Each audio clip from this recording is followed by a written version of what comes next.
திமுக அலையன்ஸ்ல ஏற்கனவே கடந்த முறை இந்த திமுக மட்டுமே 173 இடங்கள்ல நின்னாங்க. அலையன்ஸுக்கு ஒரு 15 சீட்டு, 188 இடம் உதயசூரியன் சின்னத்துல போட்டியிட்டாங்க. இந்த முறை கடந்த விட கமல்ஹாசன் கூடுதலா இருக்காரு. இப்ப தேமுதிக உள்ள கூடுதலா வந்திருக்காங்க. ஏற்கனவே கூட்டணியில இருக்க மற்ற கட்சிகள், குறிப்பா இப்ப காங்கிரஸ் அதிகமான இடங்கள் கேட்டுக்கிட்டு இருக்காங்க. மற்ற தோழமை கட்சிகளா இருக்கிற விசிகாவா இருக்கட்டும், சிபிஎம், சிபிஐ எல்லாருமே இரட்டை ஐயுஎம்எல் வரைக்கும் நாங்க வந்து கூடுதலான இடங்களை கேட்போம் அப்படின்னாங்க. இந்த நெருக்கடியை எப்படி சமாளிப்பாங்க? அதை தாண்டி சவால்னு கூட சொல்லலாம். கடந்த 3 பொது தேர்தல்ல ரொம்ப லாபகமாக அதை கடந்து வந்தார் ஸ்டாலின். ஆமா, இதுவரைக்கும். இந்த முறை அது அவ்வளவு சுலபம் அல்ல. காங்கிரஸ் தான் இவ்வளவு ஒரு ஹார்ஷா அதை கேட்டாங்க. மாணிக் தாக்கூர் கேட்ட எந்த வார்த்தையும் தப்பான வார்த்தை கிடையாது. ஆனா கேட்கிற அதிகாரம் படைத்தவர் அவர் அல்ல. பொது வழியில் கேட்க வேண்டிய விஷயமும் அது அல்ல. இதுவரைக்கும் கூட்டணியில சேராத ஒருத்தர் பொது வழியில் நின்று சொல்லலாம். அப்படி எங்களுக்கு என்ன நிபந்தனைனா 5 அமைச்சர் பதவி 50 இடம் அப்படின்னு கேட்கலாம். யாரு?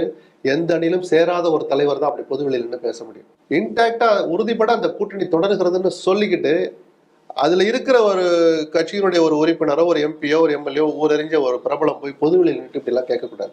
ஒரு தடவை ஒரு பொது மேடையில் அவங்க கட்சி கூட்டத்துக்குள்ள இண்டோர் மீட்டிங்லயோ பொதுக்கூட்டத்துல கூட பேச, நம்ம இந்த முறை ஆட்சி அதிகாரத்துல இடம் பெறுகிறோம், தைரியமா போங்க, போனோட 25 இடம் நின்னோம், அடுத்த 50 நிக்க போறோம் சொல்லுங்கன்னா உற்சாகப்படுத்துறது வேற. கொடுக்கலைன்னா நாங்க யாரு தெரியுமா, கடந்த காலத்தை தெரியும் பாத்தீங்களா, நீங்க செஞ்ச பழிய சம்பந்தம்லாம் 2G நோண்டது யாரு, தப்பு நடக்கலைன்னு சட்டப்படி வந்திருக்கலாம், ஏதோ நடந்ததுன்னு வச்சுக்கோங்க. நடந்ததை பொது வழியில் தோண்டி எடுத்து போட்டது யார்? காங்கிரஸ் தான். சரிதானா? சோ அதெல்லாம் தான் சொன்னேன். திரும்பி பார்த்தா எந்த அணியுமே நீடிக்காது. ஆனா பேசுகிற விதம் அது வரல, பேசுகிற இடமும் அது வரல. ஒரு தடவை பேசலாம், 2 தடவை பேசலாம். அது 2 பேருமே ராகுலுக்கு நெருக்கமானவர்கள்ங்கிற போதுதான் சந்தேகம் ராகுல் மேல வந்தது. எனக்கு தெரிஞ்சு நான் ரொம்ப வெளிப்படையா ஒரு கருத்தை சொல்ல விரும்புறேன். ராகுலுக்குன்னு ஒரு பிம்பம் இருந்தது. அவங்க ஆட்சி அதிகாரத்தை அவங்க கையில கொடுக்குறோமோ இல்லையோ, காங்கிரஸ் எப்படி டாப்ல வைக்கிறோமாங்கள, சோனியா அந்த இந்திரா குடும்பத்து மேல காந்தி குடும்பத்து மேலன்னு ஒரு மரியாதை இருக்கு. குறிப்பா தமிழ்நாட்டு மக்கள் கொஞ்சம் சென்டிமெண்டல் அனிமல் சொல்ற உணர்வு சார்ந்து இயங்குறவங்க கிட்ட ராகுல் நடந்துகிட்ட விதம் இருக்கு. கோயம்புத்தூர்ல அந்த டிவைடரை தாண்டி ஏறி இப்படி கொடுத்தாருல, என்னையா நொட்டாங்கையில கொடுக்குறான்னு கிராமத்தான் கூட அதை தப்பா நினைக்க அந்த அன்பை பார்த்தான், ஒரு வெள்ளந்தியா பார்த்தான். அந்த வெள்ளந்தி ராகுல் கடந்த 4 வாரமாக கடைபிடிக்கிற கள்ள மௌனம் இருக்குல்ல, அவருடைய அந்த இமேஜ் சுக்குநூறா உடஞ்சிடுச்சுன்னு நான் சொல்லுவேன். ஏன்னா உங்களுடைய இடதும் வலதுன்னு வர்ணிக்கப்படுகிற ஓரளவு உண்மையும் இருக்கிற 2 பேர் இவ்வளவு அழிச்சாட்டியம் பண்றாங்க. அழிச்சாட்டிங்கிற வார்த்தை பெரிய வார்த்தை அல்ல. நான் திரும்ப சொல்றேன், ஒரு உண்மையான காங்கிரஸ் சொல்றேன்னா மாணிக்தாவுடைய கருத்துக்கள் ஏற்கத்தகுந்தது, பேசுகிற இடம் அது அல்ல. கார்கேக்கு லெட்டர் எழுதுங்க, ராகுல் உங்களுக்கு நெருக்கமானவர், நீங்க யாரோ எல்லாம் மக்களவையில காங்கிரஸ் கிட்ட கொறடா, ஊரறிந்த முகம் டெல்லியில, நாடறிந்த முகம் இன்னும் சொல்ல போனா மோடிக்கே வர பார்த்தா தெரியும் யாருன்னு. ஏன்னா கொறடா இல்ல, பல கூட்டங்கள் அடிக்கடி போய் வருவாங்கல்ல. நீங்க ஒரு கடிதம் எழுதுங்க, சோனியாவுக்கு ஒரு காப்பி டு சோனியா ராகுல் கார்கேக்கு எழுதுங்க. பேரா நம்பர் 1 ஆட்சி அதிகாரத்துல பங்கு கண்டிப்பா வேணும். பேரா நம்பர் 2 கடந்த முறை 110 இந்திரா காலத்துல கொடுத்தாரு. இது எல்லாமே டிஸ்கஸ் பண்ணிட்டு தானே அவர் பேசிருப்பாரு. அவங்க தலைமையோட ஆசீர்வாதம் இல்லாம இவ்வளவு நேரம் இந்த வார்த்தை வர்றதுனாலதான், இந்த சந்தேகம் வர்றதுனால, இந்த கேள்வி எழுந்ததுனாலதான் ராகுலுடைய பிம்பம் உடைஞ்சதுன்னு சொல்றேன். அப்ப அவருடைய நேர்மை எங்க போச்சு? இது அரசியலா, இது யோகியமா, இது நியாயமா, தர்மமா அப்படின்னு கேட்டா எதுவுமே இல்லைன்னு தான் நம்ம சொல்ல தோணுது. டெல்லிக்கு வர வைங்க, ஸ்டாலினை வர வைக்க வேண்டாம், கனிமொழி வந்தாங்கல்ல அவங்க கிட்ட சொல்லி அனுப்புங்க. அதே மாதிரி கிட்டத்தட்ட எனக்கு தெரிஞ்ச ராகுல் கனிமொழி சந்திப்பு நடந்த போதே பாதி பேச்சுவார்த்தை முடிஞ்சிடுச்சு சார். நம்பர் தான் என்ன பிக்ஸ் ஆகல, சில பாலிசியோடு தொடர்புடைய பல விஷயம் பேசி முடிச்சிட்டாங்க, அது நமக்கு தெரியும். அது மாதிரி 2-3 சந்திப்புல நடந்துங்களேன். நாங்க 72 நாளா காத்திருக்கிறோம். சரி, சோடங்கர் பேசலாம், அவர் தான் அதிகாரம் படைத்த நபர். கூட்டணி பேச்சுவார்த்தைக்கு ஆனாலும் அவர் தலைமையில தான் குழு இருக்கு, கட்சியுடைய மேலிட பார்வையாளர் அவர் தான். அவரை தவிர செல்வ பிறந்தகை கூட இப்படிப்பட்ட கோரிக்கைகளை பொதுவெளியில் எழுப்புறதுக்கு அதிகாரம்.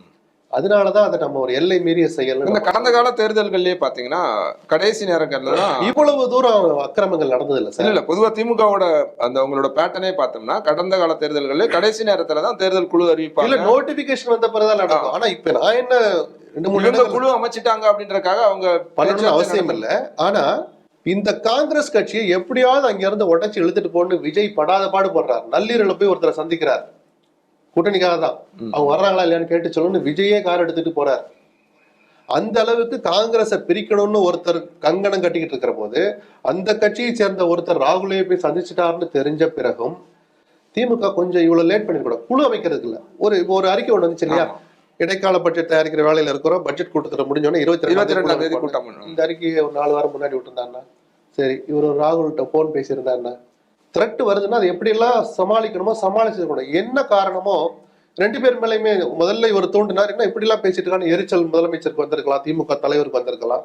2 அப்படி இப்படி போய் மவுண்ட் ஆகி எங்கேயோ போய் நின்று. இல்ல சார், அது வளர்ந்துட்டே இருக்கு. 2 தரப்புமே அமைதியா இருக்காங்க. இப்ப மதுரையில மேற்கு தொகுதியில வந்து தளபதி வந்து சொல்றாரு, இவங்க என்ன சாதிச்சுட்டாங்க, என்ன ஓட் பேங்க் இருக்கு. இல்ல 2 பேரும் அமைதினா அறிக்கை விட்டு கண்டிக்கலே தவிர எனக்கு தெரிஞ்ச கண்ணப்பனை தளபதியும் கூப்பிட்டு இவங்க கண்டிச்சாங்க. அது மாதிரி இப்படி நமக்கு கால கேள்விப்படுகிற அளவுக்காவது ராகுல் கூப்பிட்டு கண்டிச்சாரானா இல்ல. இப்போ லல்லு பிரசாத்தை பத்தி ஒண்ணு நடக்குது. என்ன சார் சோசியல் மீடியால இவ்வளவு நடக்குது, லல்லு பேசாம இருக்காருன்னா லல்லு சோசியல் மீடியால அவ்வளவா ஆக்டிவா இல்ல நமக்கு தெரிஞ்சு. ஆனா ராகுல் எந்நேரம் போனை நோட்டிக்கிட்டு இருக்கிறவர். மாணி தாக்கூர் போற ட்வீட் அவரும் படிக்கிறார், தமிழ்ல போடுறார், இங்கிலீஷ்ல சில நேரம் போடுறார், டிரான்ஸ்லேட் நமக்குன்னா இங்கிலீஷ்ல படிக்க போறார். என்ன இவ்வளவு தூரம்? ஏஐசிசில அன்னைக்கு அறிக்கை விட்டோமே, கேசி வேணுகோபால் வச்சு பேட்டி கொடுத்தோமே, தோழமையை பத்தி, கூட்டணியை பத்தி, சீட்டுகளை பத்தி, பொது வழியில யாரும் பேசக்கூடாது. அதுக்கப்புறம் எப்படி இத்தனை ட்வீட் போட்டீங்க? கேட்டிருக்கணுமா இல்லையா சார்? உங்களுடைய அரசியல் எதிரி பிஜேபி, அதனுடைய ஒரு முகங்கள் எதிர்கால பிரதமர்னு வர்ணிக்கப்படுகிற யோகி ஆதித்யநாத் முதலமைச்சரா இருக்கிற யூபி மாநிலத்தை புகழ்ந்து ஒரு ட்வீட் போறார் பிரவீன். உங்களுக்கு தரவுகளை ஏன் பிரவீன் சக்கரவர்த்தி நீங்க கண்டிக்கல? திமுக காங்கிரஸ் கூட்டணி தொடருதா? இன்னைக்கு வரைக்கும் தொடருது இல்ல. இன்னைக்கு முறியுதுன்னு சொல்ற வரைக்கும் தொடருது இல்ல. அப்படி தொடருகிற அந்த கூட்டணியை நான் வீட்டுக்கு அனுப்புவேன்னு ஒருத்தர் அறைகோல் விடுக்கிறார் விஜய். நான் வீட்டுக்கு அனுப்பியே தீருவேன், நான் ஆட்சியை பிடிப்பேங்கிறார்ல. அந்த விஜய்க்கு தேர்தல் ஆணையம் ஒரு சின்னத்தை கொடுக்குது, விசில்னு. அதை எடுத்துக்கிட்டு பிரவீன் சக்கரவர்த்தி ஊதுறாரு சார், விசில் ஊதியாகி விட்டது. ஞாபகம் இருக்கா? ஒரு நீங்க யாரு சார்? தாவேக்கால நீங்க என்ன பொறுப்பு? காங்கிரஸ் கட்சியில் ஒரு நாளாவது தொடர்வதற்கு பிரவீன் சக்கரவர்த்திக்கு தகுதி இருக்கா? அதே கிளி இவ்வளவு தூரம் நீங்க வேடிக்கை பார்க்கலாமா? ராகுல பார்த்துதானே ஒரு காங்கிரஸ் காரனு கேட்பான், ரோஷம் இல்ல சொரணம் இல்ல ஒரு திமுக காரனு கேட்பானா கேட்க மாட்டானா?